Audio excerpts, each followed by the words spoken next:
और इन तमाम सवालों का जवाब देने के लिए हमारे साथ हैं जेडीयू के वरिष्ठ नेता केसी त्यागी।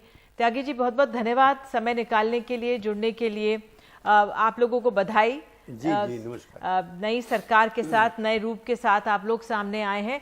चुनौतियां कई हैं सामने, लेकिन पहला सवाल मेरा यही, नीतीश कुमार को आज क्यों एक तरह से कहना पड़ा कि उपराष्ट्रपति पद की बात जो थी वो बोगस थी? अब सुशील मोदी भी एक बहुत गरिमामय नेता है, वरिष्ठ नेता है, आप लोगों की उनसे बनती भी है, क्यों उन्होंने कहा होगा ऐसा? क्या ये अनावश्यक एक तरह से विवाद सामने आया है?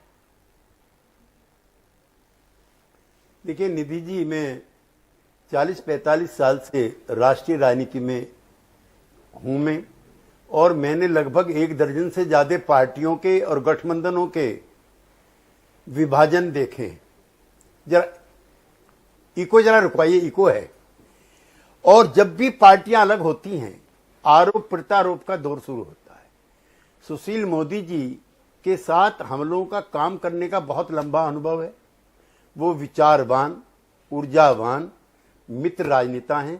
लेकिन नीतीश कुमार जी ने भी कहा है, और मैं भी एक सिरे से खारिज करता हूं कि पार्टी की तरफ से किसी भी स्टेज पर नीतीश जी को उपराष्ट्रपति का पद प्राप्त करने के लिए हमने कभी किसी से कभी प्रयास नहीं किया। यद्यपि मैं यहां यह भी क्लियर करना चाहता हूं कि जिस तरह का 17-18 साल का बिहार को मुख्यमंत्री पद के रूप में, और यहां दिल्ली में अटल जी अडवाणी जी के साथ 7-8 साल का केंद्रीय मंत्रिमंडल का अनुभव है, वो राष्ट्रपति के लिए भी और प्रधानमंत्री पद के लिए भी वो उपयुक्त उम्मीदवार है, मैटेरियल हैं राष्ट्रपति पद के लिए भी और प्रधानमंत्री पद के लिए भी। लेकिन जो सुशील मोदी जी का बयान है, मैं उसे सिरे से खारिज करता हूं।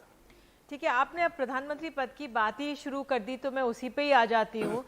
वो जो एक पद है, तेजस्वी यादव भी आप ही के राज्य के हैं नेता, सरकार बनाई है, वो कह रहे हैं सबसे परिपक्व और अनुभवी हैं नीतीश कुमार।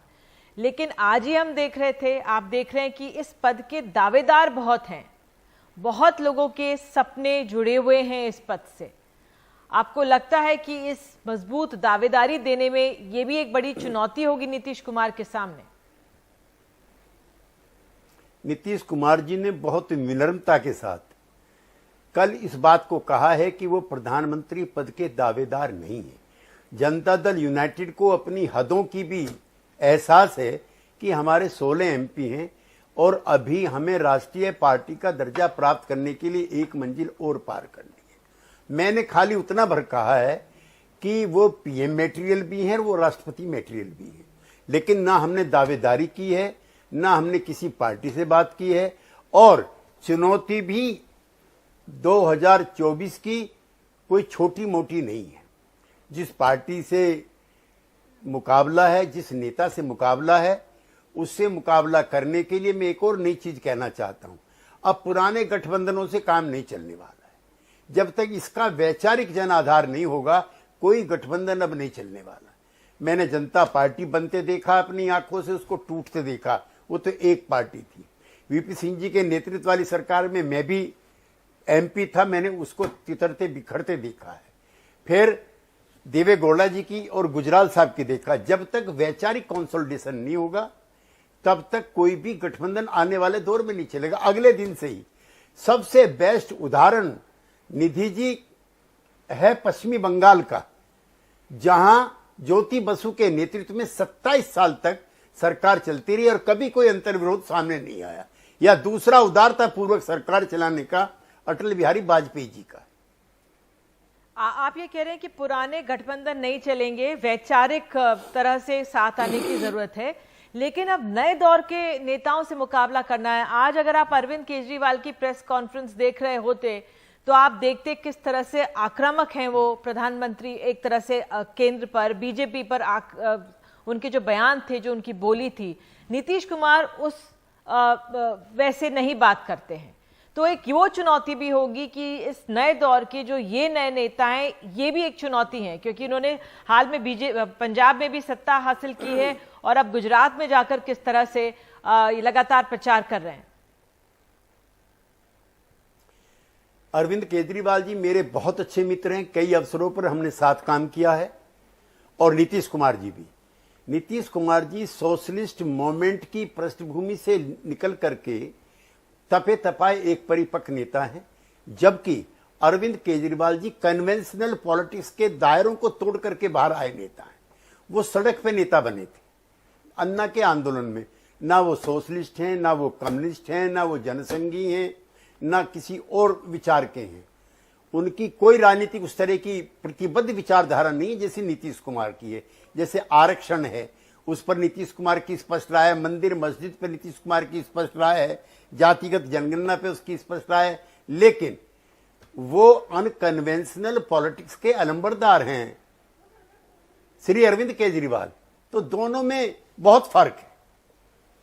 आप कह रहे हैं दोनों में बहुत फर्क है, वो सड़क के नेता हैं। लेकिन मैं आपसे थोड़ा सा और अब आगे जाऊंगी, इस प्रश्न से आगे चलूंगी। बिहार को चलाने की भी चुनौती है। तेजस्वी यादव खुद मान चुके हैं, वो खुद कह रहे हैं कि हाँ ईडी आ जाए, वो जानते हैं कि उन पर शिकंजा कस सकता है। तो ये भी एक बहुत बड़ी चुनौती होगी। कैसे इसको पार पाएंगे आप लोग?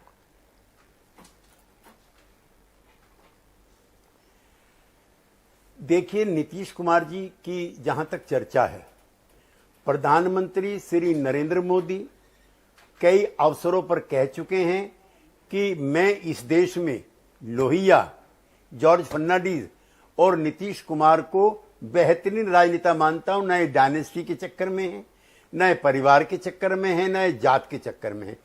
तो नरेंद्र मोदी जी जैसे सशक्त प्रधानमंत्री द्वारा नीतीश कुमार की सार्वजनिक ये प्रशंसा है। लिहाजा हमारे घर पे तो भाई ईडी के छापे में किताबें मिल सकती हैं, नोट नहीं मिलेंगे, ये गारंटी हम आपको भी देना चाहते हैं निधि जी। अच्छा, आखिरी सवाल, क्योंकि अब जब आरजेडी के साथ गठबंधन हुआ है तो सवाल ये भी कहा जाता है कि भाई जंगल राज आ जाएगा।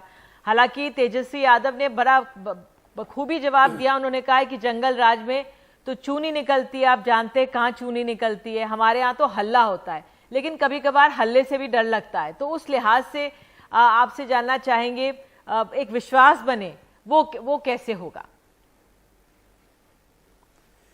देखिए, जो कम उम्र के राजनीतिज्ञ हैं, हम तो लालू जी के साथ ही रहे हैं, जो कम उम्र के राजनीतिज्ञ हैं उसमें श्री तेजस्वी यादव बहुत तेजी के साथ राजनीति के पटल पर उभरे हैं। पिछली बार का भी उनका अनुभव नहीं था, कम था, और इस बार उनके नेतृत्व में चुनाव लड़ा गया जिसमें उन्होंने ऐतिहासिक सफलता प्राप्त की। उसके लिए मैं उनका प्रशंसक भी हूं। लेकिन उनको भी, उनके समर्थकों को भी उन्हीं की परीक्षा है। नीतीश कुमार जी तो अपनी परीक्षा दर्जनों बार दे चुके और उसमें कामयाब रहे। जो आरोप प्रत्यारोप मीडिया के जरिए, मित्र पार्टियों के जरिए उन पर, उनकी पार्टी पर लगते रहे हैं, अब इस बार बेहतरीन तरीके से कुशल प्रशासन के जरिए उन्हीं को जवाब देना और उनको एक लंबी इनिंग भी खेलनी है बिहार के अंदर। लिहाजा अपने कर्म से, अपने व्यवहार से, अपने स्वभाव से अपने कार्यकर्ताओं को नियंत्रित करते हुए इसको उस अग्नि परीक्षा से भी पार निकलना है। बहुत बहुत धन्यवाद जुड़ने के लिए केसी त्यागी जी, और बहुत अहम बातें हम सबके समक्ष रखने के लिए।